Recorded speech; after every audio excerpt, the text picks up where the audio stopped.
अस्सलाम वालेकुम dear students. Carbohydrates के बाद अब दूसरा बायोलॉजिकल मॉलिक्यूल है प्रोटीन।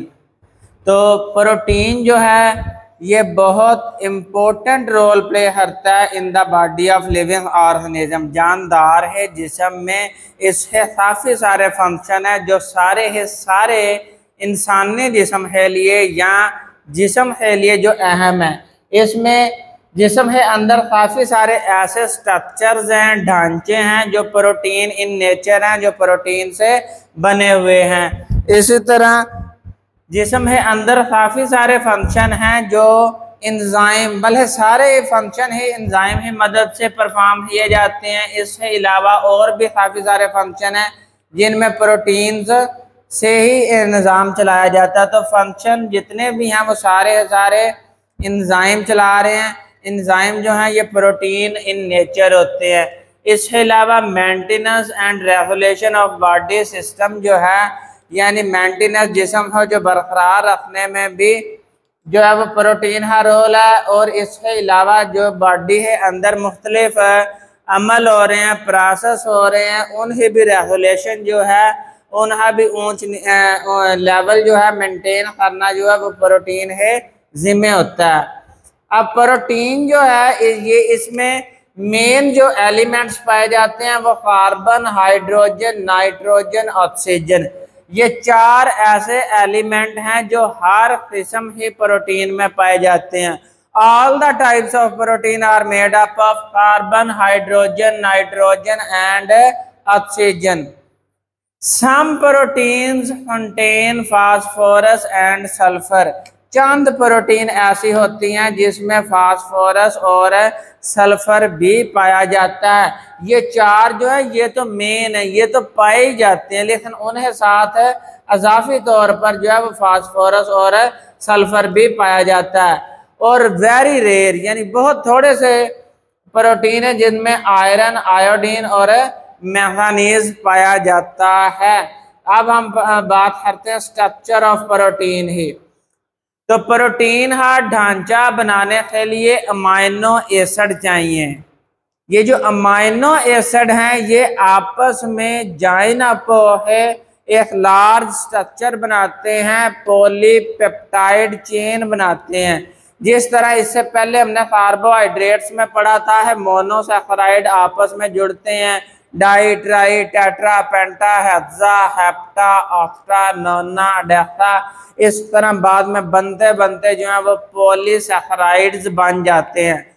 सिमिलरली प्रोटीन्स में भी अमाइनो एसिड जब आपस में पॉलीमराइज होते हैं, यानी अमाइनो एसिड है दरमियान कंडेंसेशन रिएक्शन होता है, तो एक लिनियर चेन बनती है अमाइनो एसिड ही। वो जो लिनियर चेन है ना अमाइनो एसिड ही, उसका नाम है polypeptide amino acid. Dear students, जब अमाइनो एसिड आपस में जुड़ते हैं तो पॉलीपेप्टाइड चेन बनती है। ये पॉलीपेप्टाइड चेन बाद में खास तरतीब से अरेंज होती है और फिर ये एक फंक्शनल प्रोटीन बदल जाती है जो अपना फंक्शन परफॉर्म करने में इम्पोर्टेंट होती है या अपना फंक्शन जो है वो परफॉर्म करने के काबिल हो जाती है। अब ये जो पॉलीपेप्टाइड चेन बनती है ना अमाइनो एसिड है पॉलीमराइज होने से, ये पॉलीपेप्टाइड चेन एक भी हो सकती है और मैनी भी हो सकती हैं, जो आपस में एक तरतीब से एक लेवल पे जाके फोल्ड होती हैं, एक खास किस्म का स्ट्रक्चर बनाती हैं। वो स्ट्रक्चर जो है ये प्रोटीन कहलाता है।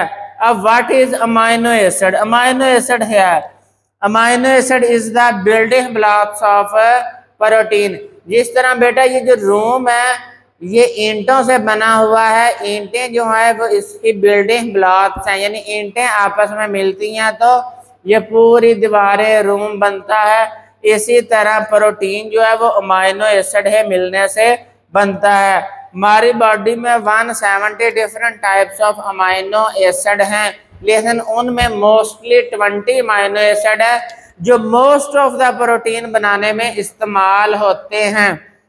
तो टोटल टाइप्स जो हैं वो इतनी हैं, और जो हमारी बॉडी है अंदर प्रोटीन बनाने में इन्वॉल्व हैं, जो मेनली इस्तेमाल होते हैं वो 20 अमाइनो एसिड है।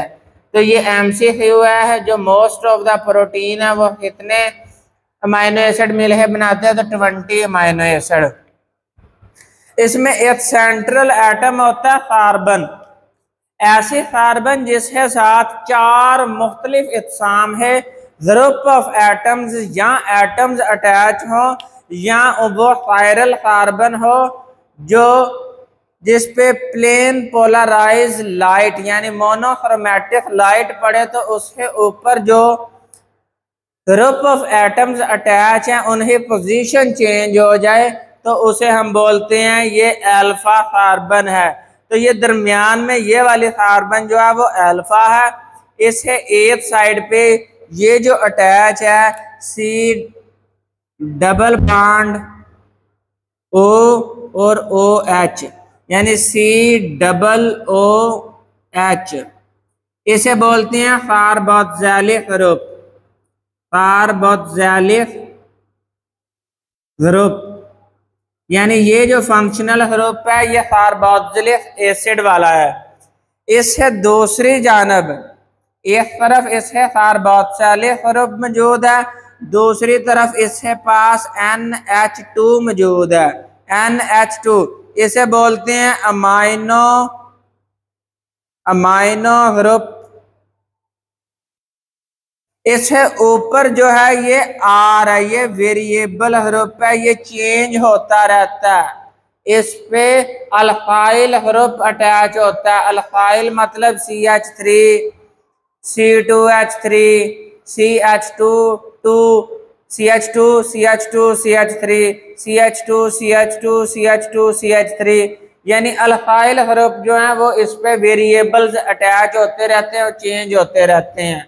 और नंबर 4 पर ये हाइड्रोजन इसके साथ फिक्स है, ये नहीं चेंज होती। ये जो 3 ग्रुप है ना, ये वाले कार्बोक्सिलिक ग्रुप, अमाइनो ग्रुप और ये वाला हाइड्रोजन, ये 3 फिक्स हैं। ये R जो है ये वेरिएबल है, ये चेंज होता रहता है। तो ये टोटल स्ट्रक्चर जो है ये एक अमाइनो एसिड है, अल्फा कार्बन है, साफ carboxylic group, amino group, hydrogen और R वेरिएबल चेन मौजूद है। ये सिंपलेस्ट अमाइनो एसिड में अगर यहाँ R मटाकर आप H कर दें तो ये बन जाएगा ग्लाइसिन। यहाँ पर भी हाइड्रोजन अटैच करें तो ये बन जाएगा ग्लाइसिन। और अगर आप यहाँ H की जगह पर CH3 लगा दें तो ये बन जाएगा एलानाइन। ये 2 सिंपलेस्ट अमाइनो एसिड्स हैं। अब टाइप्स ऑफ अमाइनो एसिड ही बात करें तो ये इसमें एसेंशियल और नॉन एसेंशियल अमाइनो एसिड आते हैं। वो अमाइनो एसिड जो हमारे जिस्म है अंदर नहीं बनते बल्कि हमें अपने डाइट के थ्रू बाहर से इनटेक करने पड़ते हैं, लेने पड़ते हैं।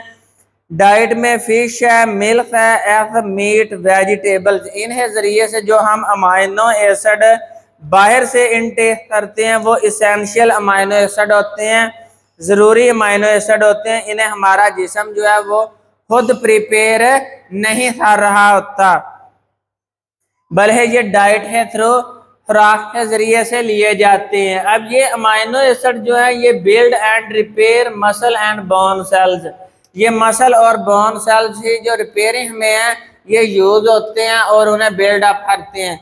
इन अमाइनो एसिड से synthesis of hormone and neurotransmitter, hormone जो होता है हमारे जिस्म में 2 तरह की कोऑर्डिनेशन होती है।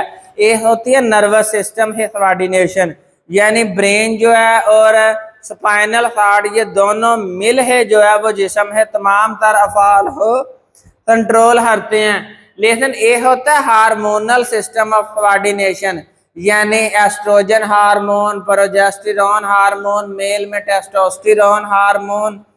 ये हार्मोन जो होते हैं ये भी कोऑर्डिनेशन में रोल प्ले करते हैं, लेकिन ये इनकी जो कोऑर्डिनेशन है ये स्लो होती है as compare to nervous system coordination. तो ये डिफरेंट हार्मोन्स और न्यूरोट्रांसमीटर बनाने में इस्तेमाल होते हैं। इन्हीं वैसे तो डेफिशिएंसी जिस्म में होती है, डेफिशिएंसी से हेल्थ प्रॉब्लम होती है, जो है ये डाइट के थ्रू लेने पड़ते हैं। तो डेफिशिएंसी से हेल्थ प्रॉब्लम का सामना करना पड़ता है। इसमें 9 एसेंशियल अमाइनो एसिड है। कितने अमाइनो एसिड एसेंशियल हैं? तो 9 एसेंशियल अमाइनो एसिड है। इसमें आ जाता है lysine, leucine, isoleucine, histidine, methionine, phenylalanine, threonine, valine, tryptophan. ये 9 अमाइनो एसिड ऐसे हैं जो इसेंशियल हैं, जो हमें अपनी डाइट के थ्रू लेने पड़ते हैं।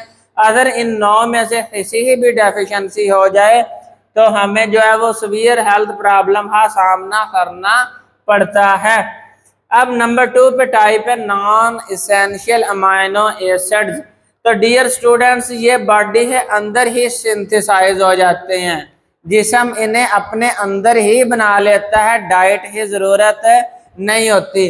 लार्ज इंटेस्टाइन है, अंदर काफी सारे बैक्टीरिया हैं जो ये बॉडी खुद प्रिपेयर करती है नॉन इसेंशियल अमाइनो एसिड्स। तो ये डाइट के थ्रू नहीं लेने पड़ते। तो इन ही जिस्म के अंदर जो डेफिशिएंसी है वो जो है होती नहीं है, बहुत रेयर चांसेस हैं, बहुत कम चांसेस हैं से इन ही जो है वो बॉडी के अंदर डेफिशिएंसी हो जाए। तो due to starvation and illness, बीमारी के दौरान या आप बहुत लंबा अरसा के लिए आप ही बॉडी जो है वो किसी ऐसी सिचुएशन से गुजरे है जो आपको प्रॉपर डाइट ना मिले या आपकी प्रॉपर हेल्थ मेंटेन ना हो, तो इस वजह से इस नॉन इसेंशियल अमाइनो एसिड ही डेफिशिएंसी हो सकती है। Otherwise in amino acid he body के अंदर डेफिशिएंसी नहीं होती। ये अमाइनो एसिड जिस तरह ये amino acid hormone, neurotransmitter, muscle cell, bone cell ही रिपेयर वगैरह करने में इस्तेमाल होते हैं। इसी तरह ये होते हैं detoxification of harmful materials, RBC and WBC synthesis, यानी red blood cell, white blood cell ही सिंथेसिस करना जो है वो नॉन इसेंशियल अमाइनो एसिड का काम है। इम्प्रूव ब्रेन कार्डियक फंक्शन, आपके ब्रेन है और दिल है रिलेटेड जितने भी फंक्शन है वो सारे है सारे जो हैं उन्हें बेहतर से बेहतर बनाना इन अमाइनो एसिड है जिम्मे होता है। टोटल जो नॉन एसेंशियल अमाइनो एसिड है वो हैं 11। नॉन इसेंशियल अमाइनो एसिड जो हैं वो हैं 11। उनमें आ जाता है alanine, arginine, asparagine, aspartic acid, cysteine, glutamic acid, glycine, proline, serine, tyrosine. Sorry बेटा। Synthesis and breakage of peptide linkage. अब जिस तरह 2 मोनोसैकेराइड आपस में जुड़े थे वो ग्लाइकोसिडिक बॉन्ड था, इसी तरह जब 2 अमाइनो एसिड या ज्यादा अमाइनो एसिड आपस में कंडेंसेशन रिएक्शन के जरिए से जुड़ते हैं तो उसे हम बोलते हैं पेप्टाइड बॉन्ड। ये भी कोवलेंट इन नेचर होता है, ये भी कोवलेंट इन नेचर होता है। अगर ये कंडेंसेशन रिएक्शन हो तो अमाइनो एसिड मिल है पॉलीपेप्टाइड चेन बनाते हैं। अगर हाइड्रोलाइसिस हो तो यही पॉलीपेप्टाइड चेन टूट है अमाइनो एसिड्स में टूट जाती है। अब इसी तरह ये सेंट्रल कार्बन है, यहाँ पर COOH जुड़ा हुआ है, इधर NH2 है, इधर H है और ये H तो पहले से ही हाइड्रोजन फिक्स है। तो यहाँ पर हाइड्रोजन अटैच हो जाए R है जहाँ पे, तो ये था ग्लाइसिन। और ये जहाँ पर बाकी स्ट्रक्चर वही है, यहाँ पे H की जहाँ पे CH3 अल्काइल ग्रुप अटैच है तो इसे हम बोलते हैं एलानाइन। अब आपको पता है जब इसके कंडेंसेशन होती है तो उस दौरान वाटर मॉलिक्यूल रिलीज होता है। तो ये एक अमाइनो टर्मिनल से amino terminal of 1 amino acid releases proton, amino group of 1 amino acid releases 1 hydrogen atom. तो यहाँ से प्रोटॉन या हाइड्रोजन एटम रिलीज होता है। Carboxylic group of other amino acid release OH hydro oxide. तो यहाँ से ये हाइड्रोजन और ये हाइड्रो ऑक्साइड जो है ये आपस में मिलते हैं तो पानी बन जाता है। पीछे ये वाला जो बॉन्ड है ये सीधा है, कार्बन है साथ है, शेयर हो जाते हैं इलेक्ट्रॉन। तो अल्टीमेटली जो बनता है वो ये बॉन्ड बनता है। इसमें ये वाला जो बॉन्ड है ये है पेप्टाइड बॉन्ड। ये वाला जो बॉन्ड है ये है पेप्टाइड बॉन्ड। इस तरह दो अमाइनो एसिड आपस में जुड़ते हैं। अब ये बात याद रखनी है, दो अमाइनो एसिड आपस में जुड़े तो उसे बोलते हैं डाईपेप्टाइड। लेकिन अगर उनमें नंबर ऑफ पेप्टाइड बॉन्ड पता करने हो तो वो एक ही होता है।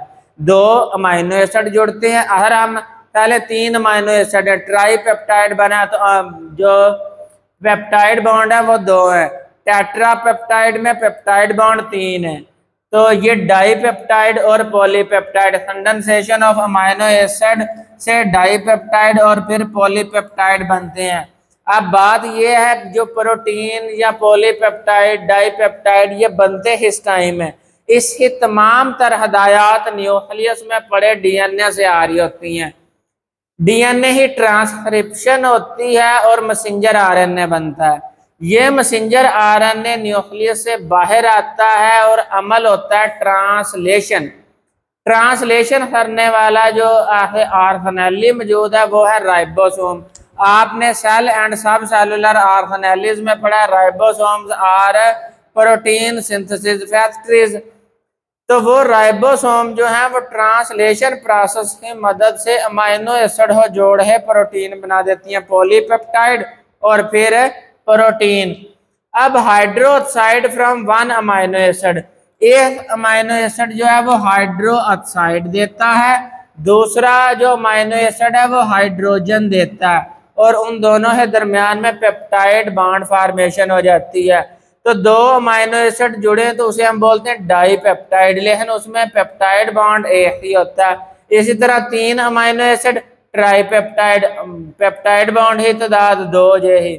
अब जब ये डाईपेप्टाइड बन गया तो इधर इस वाले अमाइनो एसिड के पास ये वाला अमाइनो ग्रुप मौजूद है ये, और जो इधर है इसके पास ये कार्बोक्सिलिक ग्रुप मौजूद है।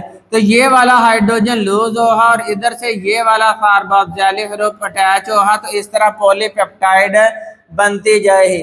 अब एंड पे जब पॉलीपेप्टाइड है इस सिरे पर और इस सिरे पर एक अमाइनो ग्रुप फ्री होता है, इधर एक कार्बोक्सिलिक ग्रुप फ्री होता है। तो जिस एंड पे अमाइनो ग्रुप फ्री होता है उसे हम बोलते हैं एन टर्मिनल, और जिस सिरे पर कार्बोक्सिलिक ग्रुप मौजूद होता है उसे हम बोलते हैं सी टर्मिनल। सी टर्मिनल या कार्बोक्सिलिक टर्मिनल, और इसे एन टर्मिनल या फिर अमाइनो टर्मिनल। तो ऐसे ही ट्राईपेप्टाइड, टेट्रा, फिर आहिस्ता आहिस्ता बनते बनते ये मैनी पे जो अमाइनो एसिड आपस में जुड़े पॉलीपेप्टाइड बना देते हैं। अब पॉलीपेप्टाइड मिल है फोल्ड अप होती हैं तो उससे प्रोटीन का स्ट्रक्चर वजूद में आता है। लेकिन जब यही प्रोटीन टूटती है यानी कैटाबॉलिज्म ऑफ प्रोटीन होती है तो उसके लिए डिफरेंट एंजाइम यूज होते हैं जिसमें पिप्सिन, ट्रिप्सिन, एरिप्सिन, इसके अलावा फाइमोट्रिप्सिन भी है। ये डिफरेंट तरह है जो एंजाइम है, जो मुख्तलिफ एंजाइम है, ये प्रोटीन को तोड़े दोबारा अमाइनो एसिड्स में कन्वर्ट करते हैं। अब बेटा ये जो अमाइनो एसिड आपस में जुड़ है पॉलीपेप्टाइड चेन बनाते हैं, फिर पॉलीपेप्टाइड चेन जो है वो बाद में प्रोटीन बनाती है। तो अब हम इससे स्ट्रक्चरल कन्फर्मेशन इन प्रोटीन देखते हैं। तो प्रोटीन में जो स्ट्रक्चर बनता है वो किस तरह से बनता है। सबसे पहले तो बात ही सिंपल सी है, अमाइनो एसिड आपस में पेप्टाइड बॉन्ड बना के एक लिनियर चेन बनाते हैं। उस लिनियर चेन को प्राइमरी स्ट्रक्चर ऑफ प्रोटीन बोलते हैं। इस पर जो प्राइमरी स्ट्रक्चर ऑफ प्रोटीन में पॉलीपेप्टाइड बनती है, इसमें 2 बातों का ख्याल किया जाता है, एक नंबर ऑफ अमाइनो एसिड और नंबर 2 पे जो है सीक्वेंस ऑफ अमाइनो एसिड। वो जो पॉलीपेप्टाइड होती है वो जो linear chain of amino acid होती है मसलन ये अमाइनो एसिड जुड़े हुए हैं, ये तरतीब से जुड़े हुए हैं लाइन अप में, और इसमें कोई अजाफी चीज़ नहीं बनती, सिर्फ और सिर्फ नंबर ऑफ अमाइनो एसिड और सीक्वेंस ऑफ अमाइनो एसिड ही चेक किया जाता है। लिनियर चेन बनती है। ऑल प्रोटीन जो हैं ये वो स्ट्रक्चर है जो तमाम प्रोटीन में लाजमी बनता है, यानी ये स्ट्रक्चर से ही प्रोटीन की फॉर्मेशन होती है, तो ये तमाम प्रोटीन में बनता है। अब ये जो स्ट्रक्चर है ना, लिनियर स्ट्रक्चर, इसे पहली दफा राइबोसोम बनाता है, यानी जब अमाइनो एसिड आपस में पेप्टाइड बॉन्ड के जरिए से जुड़ती हैं तो उस से जो लिनियर स्ट्रक्चर वजूद में आता है, जो लाइन में अमाइनो एसिड जुड़ते हैं, ये तमाम प्रोटीन में जुड़ते हैं और राइबोसोम ही जोड़ते हैं। उसके बाद एग्जाम्पल है तौर पर इंसुलिन है और हीमोग्लोबिन है। इंसुलिन जो है इसके अंदर 51 अमाइनो एसिड पाए जाते हैं, ना ये 50 हो सकते हैं ना ये 52 होते हैं, ये 51 होते हैं, और उसमें भी 2 पॉलीपेप्टाइड चेन आपस में जुड़ती हैं। इससे पहले हमने पढ़ा हुआ है कि जो पॉलीपेप्टाइड चेन है वो 1 और मैनी आपस में फोल्ड है जो है वो प्रोटीन बनाती है। तो इसमें 2 ही चेन होती हैं, alpha chain beta chain. Alpha chain में 21 अमाइनो एसिड्स होते हैं और बीटा चेन में 30 अमाइनो एसिड्स होते हैं सॉरी बेटा। इसके बाद है हीमोग्लोबिन 574 अमाइनो एसिड। इसमें 2 अल्फा चेन्स होती हैं, 2 बीटा चेन्स होती हैं। अल्फा चेन में 141 अमाइनो एसिड होते हैं और बीटा चेन में 146 अमाइनो एसिड होते हैं, और इन्हें टोटल हरे तो ये 574 अमाइनो एसिड्स बनते हैं। ना तो अल्फा चेन में 141 से 140, ना 41 से 142 हो सकते हैं। Only 141 amino acids are attached in only 1 alpha chain. इसी तरह ये जो स्ट्रक्चर था, ये जो इसका नंबर ऑफ अमाइनो एसिड और सीक्वेंस ऑफ अमाइनो एसिड की बात करने वाला जो साइंटिस्ट था ये एफ सेंसर था। इसने पहली दफ़ा ये पॉलीपेप्टाइड ही जो स्ट्रक्चर है उसमें ये 2 बातों का इसने बताया था। इसके बाद जब लिनियर स्ट्रक्चर बन जाता है तो उसमें जाहिर बात है अमाइनो एसिड से ऊपर कहीं ना कहीं चार्ज पाया जाता है। कई अमाइनो एसिड नेगेटिवली चार्ज होते हैं, कुछ पॉजिटिवली भी चार्ज होते हैं। तो उन चार्जेस की वजह से इसके दरमियान में हाइड्रोजन बॉन्डिंग बनना शुरू हो जाती है। तो इन दोनों के दरमियान में फॉर एग्जांपल ये पार्शली नेगेटिवली चार्ज है और ये पार्शली पॉजिटिवली चार्ज है। कुछ अमाइनो एसिड्स होते हैं जो नेगेटिवली चार्ज होते हैं और कुछ अमाइनो एसिड जो हैं ये पॉजिटिवली चार्ज होते हैं। अब नेगेटिवली पॉजिटिवली आपस में अट्रैक्शन शो करते हैं जिसकी वजह से हाइड्रोजन बॉन्डिंग शुरू हो जाती है। जब इसके लिनियर स्ट्रक्चर में हाइड्रोजन बॉन्डिंग बनती है तो रिजल्टेंट जो स्ट्रक्चर हमारे सामने आता है उसमें 2 तरह का स्ट्रक्चर बनता है, एक अल्फा हेलिक्स और दूसरा बीटा शीट्स। अल्फा हेलिक्स जो होता है ये इस तरह हेलिकल होता है, इस तरह, और जो बीटा प्लेटेड शीट्स होती हैं इस तरह होती हैं।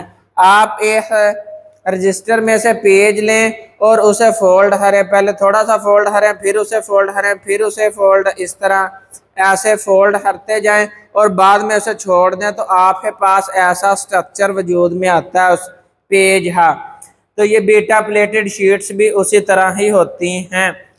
इसके बाद यहाँ पे कौन सा बॉन्ड पाया जाता है? यहाँ पर सिर्फ पेप्टाइड बॉन्ड पाया जाता है, पेप्टाइड बॉन्ड, सिर्फ यहाँ पर ये पेप्टाइड बॉन्ड या पेप्टाइड लिंकेज पाई जाती है। सेकेंडरी स्ट्रक्चर पे जाहे पेप्टाइड बॉन्ड है, साथ साथ हाइड्रोजन बॉन्डिंग भी इन्वॉल्व हो जाती है। टर्शरी स्ट्रक्चर पे जब जाते हैं तो इनके दरमियान में मुख्तलिफ आयनिक बॉन्ड भी बनना शुरू हो जाता है और डाइसल्फाइड ब्रिज बनता है। मुख्तलिफ अमाइनो एसिड है, इस दरमियान में ये वाला बॉन्ड बन जाता है, यानी बॉन्ड बनता है। इधर भी अमाइनो एसिड होता है, इधर भी अमाइनो एसिड है, फिर बॉन्ड सल्फर बॉन्ड और इधर भी अमाइनो एसिड। तो दो अमाइनो एसिड से दरमियान में डाइसल्फाइड ब्रिज बन जाता है। तो यहाँ पर है पेप्टाइड बॉन्ड, हाइड्रोजन बॉन्डिंग और प्लस ये दो जो है आयनिक बॉन्ड और डाइसल्फाइड ब्रिज जो है ये आपस में मिल है उसे मजीद फोल्ड अप करते हैं, उस पॉलीपेप्टाइड को मजीद फोल्ड किया जाता है जिससे उसका ग्लोबुलर स्ट्रक्चर बनता है। जब ये ग्लोबुलर स्ट्रक्चर पे पहुंच जाता है तो हम इसे नाम दे देते हैं ये टर्शियरी स्ट्रक्चर है। इसके बाद नंबर 4 पे आता है क्वाaternary स्ट्रक्चर। यहाँ पर इन सारी bonds, hydrogen bonding, ionic bond, disulphide bridge के साथ साथ हाइड्रोफोबिक इंटरेक्शंस पैदा होनी शुरू हो जाती हैं, वाटर रिपेलेंट रिएक्शन इंटरेक्शन पैदा होती हैं जिसकी वजह से इसे मजीद फोल्ड अप किया जाता है जिसके रिजल्ट में very complex structure is formed, उसे हम बोलते हैं क्वाaternary स्ट्रक्चर। तो इस तरह प्रोटीन जो है वो डिफरेंट स्ट्रक्चर से गुजरती हुई जो है वो एक अपनी फाइनल कन्फर्मेशन हासिल करती हैं, फाइनल हालत हासिल करती हैं, वो हालत हासिल करती हैं जिसमें उसने अपना फंक्शन परफॉर्म करना हो। अब चंद प्रोटीन इसी लेवल पे अपना फंक्शन परफॉर्म करती है तो उनके लिए फाइनल स्ट्रक्चर टर्शरी है। कुछ प्रोटीन जो है वो क्वाaternary स्ट्रक्चर पे जाके अपना फंक्शन परफॉर्म करती है तो उनका जो है वो लास्ट फाइनल स्टेज जो है वो क्वाaternary स्टेज होती है। अभी हमने कहा लिनियर चेन में अमाइनो एसिड का नंबर भी पता होना चाहिए, सीक्वेंस ऑफ अमाइनो एसिड का भी पता होना चाहिए। इस बात का क्या मतलब है या इनकी अहमियत क्या है? अहमियत बेटा ये है, अगर अमाइनो एसिड है सीक्वेंस में तब्दीली आ जाए, अमाइनो एसिड ही तरतीब में तब्दीली आ जाए तो इससे वो प्रोटीन अपना जो प्रॉपर फंक्शन है वो छोड़ देती है।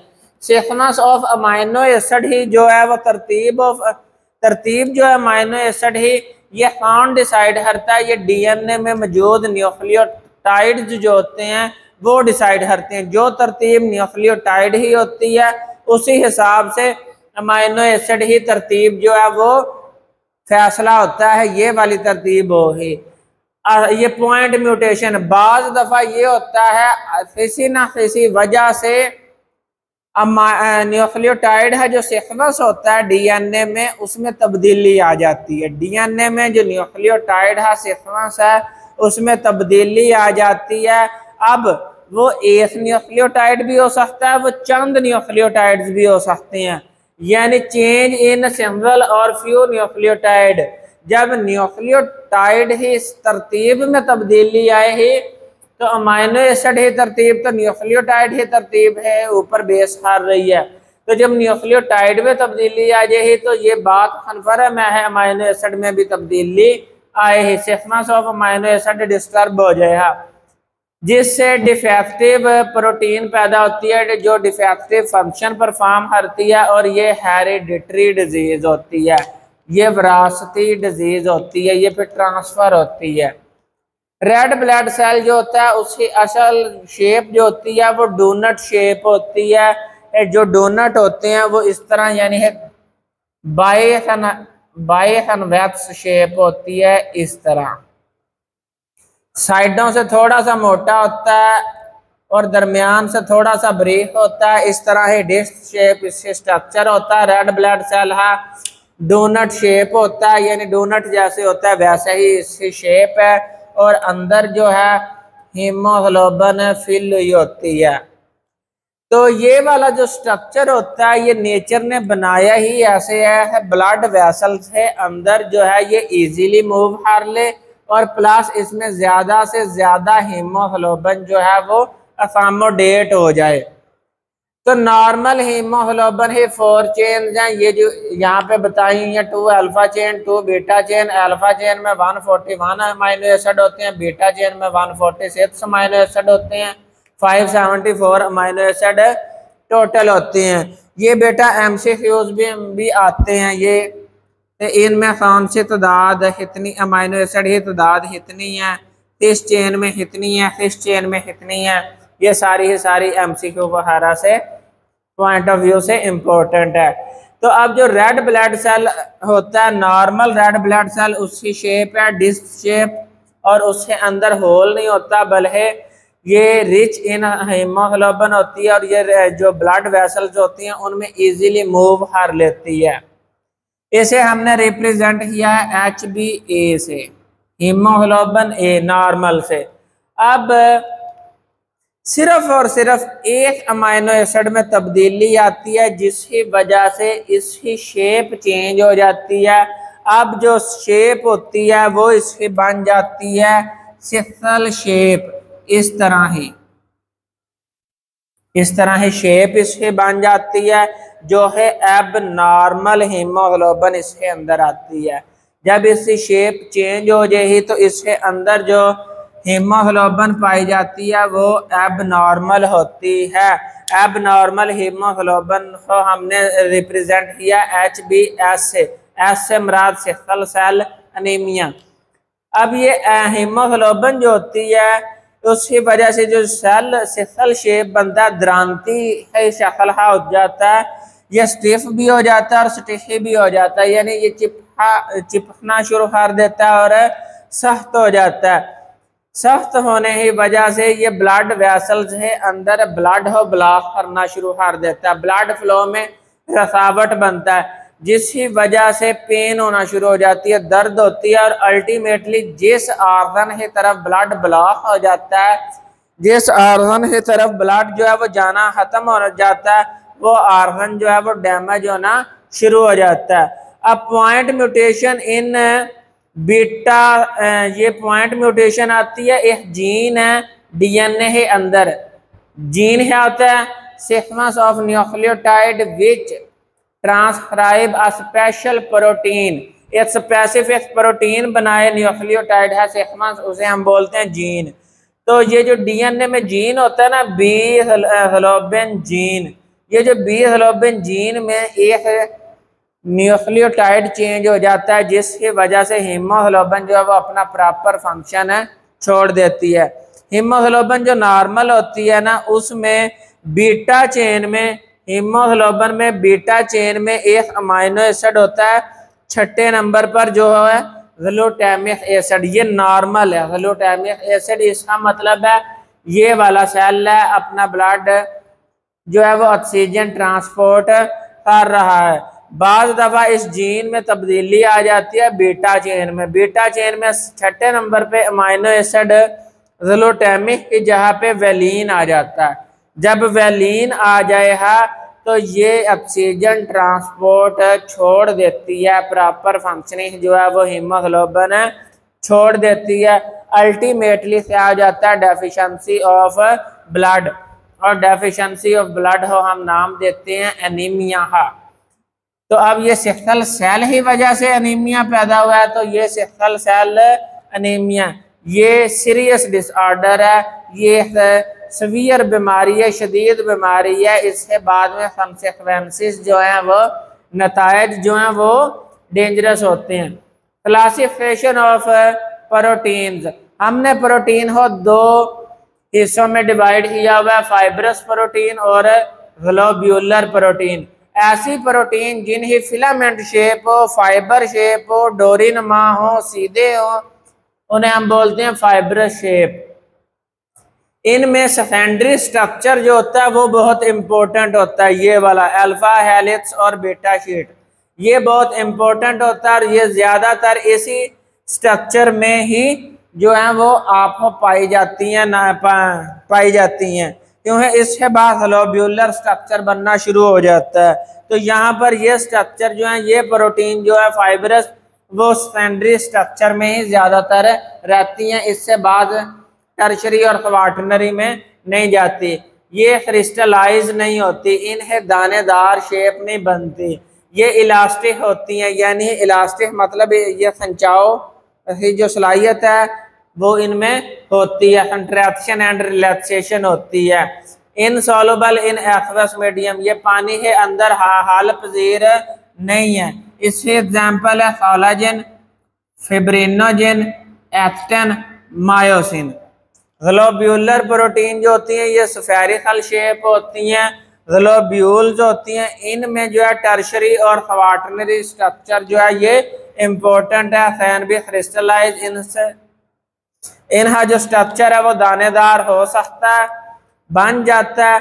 सोलबल, ये पानी में हाल पजीर है। इन इलास्टिक, ये इनमें कंट्रैक्शन और रिलैक्सेशन की सहूलत मौजूद नहीं है। इनमें आ जाते हैं enzyme, hormone, channel proteins, antibodies वगैरह जो है वो ग्लोब्यूलर प्रोटीन है।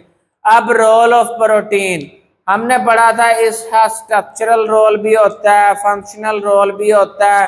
तो स्ट्रक्चरल रोल में कोलेजन है नंबर 1 पे, ये मैट्रिक्स ऑफ बोन बनाती है। इसके अलावा कनेक्टिव टिश्यू, लिगामेंट और टेंडन जो है उसका भी ये इम्पोर्टेंट पार्ट है collagen protein.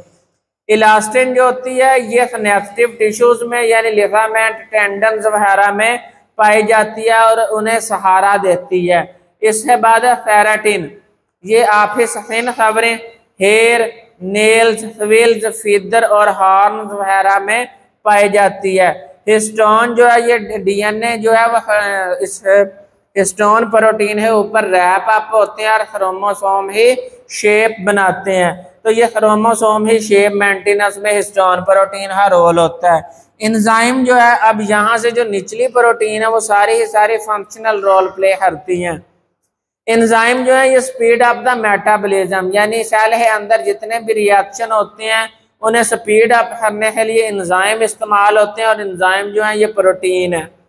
Hormones, physiological activities को कंट्रोल करना जो है वो हार्मोन्स का काम है। मसलन ब्लड के अंदर ग्लूकोज लेवल हो मेंटेन करना, हड्डियों के अंदर कैल्शियम लेवल हो मेंटेन करना, ये तमाम जो फिजियोलॉजिकल एक्टिविटीज हैं उन्हें मेंटेनेंस जो है वो हार्मोन्स के जरिए होती है। इसके बाद है एंटीबॉडीज।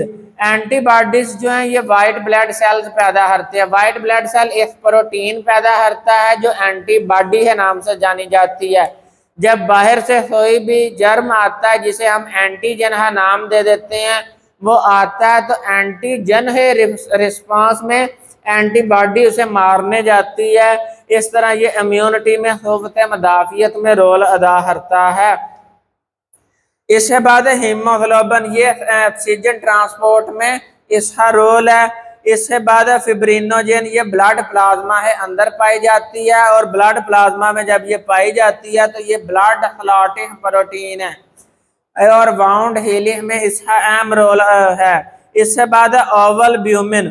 ओवल ब्यूमिन जो है ये एग वाइट में अंडे की सफेदी में पाई जाती है और कैसीन जो है ये दूध में पाई जाती है और इन दोनों का फंक्शन सेम है, स्टोरेज ऑफ अमाइनो एसिड। ये बाद में टूट है अमाइनो एसिड देते हैं जो जानदार है अंदर नई प्रोटीन बनाने में जो है वो ये अमाइनो एसिड्स इस्तेमाल होते हैं। तो यहाँ पर बेटा हमारा जो लेक्चर है वो कंप्लीट होता है प्रोटीन से रिलेटेड। आपका कोई भी क्वेश्चन हो प्रोटीन से रिलेटेड तो आप हमसे कमेंट सेक्शन में पूछ सकते हैं। अगर आपको समझ आई है तो अपने दोस्तों के साथ भी शेयर करें ताकि वो भी हमारा चैनल सब्सक्राइब करें और हमारी हौसला अफजाई हो। अल्लाह हाफिज़।